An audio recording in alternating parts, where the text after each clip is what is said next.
El problema de los puentes de Königsberg. Primero, para poder entender dicho problema, partamos un poco de contexto y entender mejor la situación.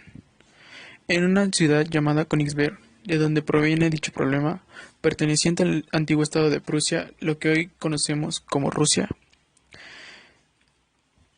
se desarrolló dicho problema. Esta ciudad era de gran interés,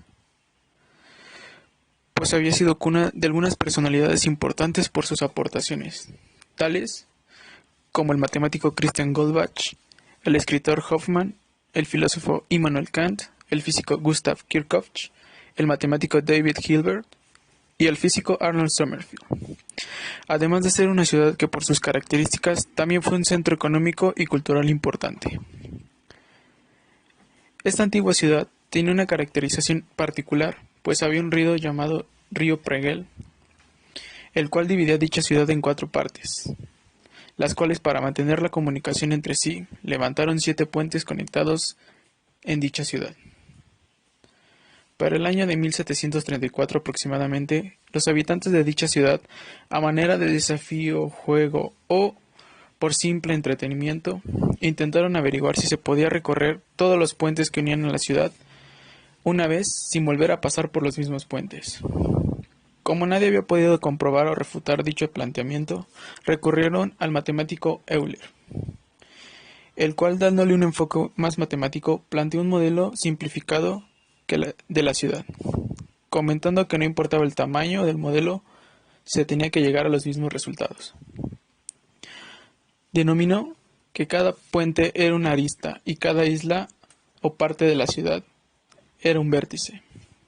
Primero, supuso que si se quitaban 3 puentes del gráfico, se obtendría el caso más sencillo, pues era fácil de observar que ahí se podían recorrer todos los puentes una sola vez y sin repetirse, pues era un circuito cerrado, en el cual se había visto que habían 4 aristas y 4 vértices, en las cuales cada vértice se asociaba con 2 aristas.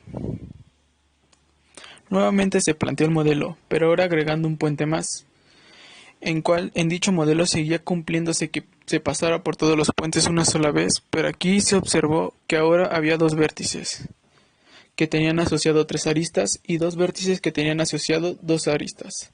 Es decir, que había 2 vértices con cantidad par de aristas y 2 vértices con cantidad impar de aristas.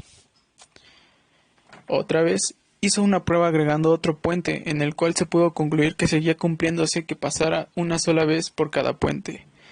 Aquí se dio cuenta que, como el modelo anterior, se veían 2 vértices con cantidad de par aristas y 2 vértices con cantidad impar de aristas.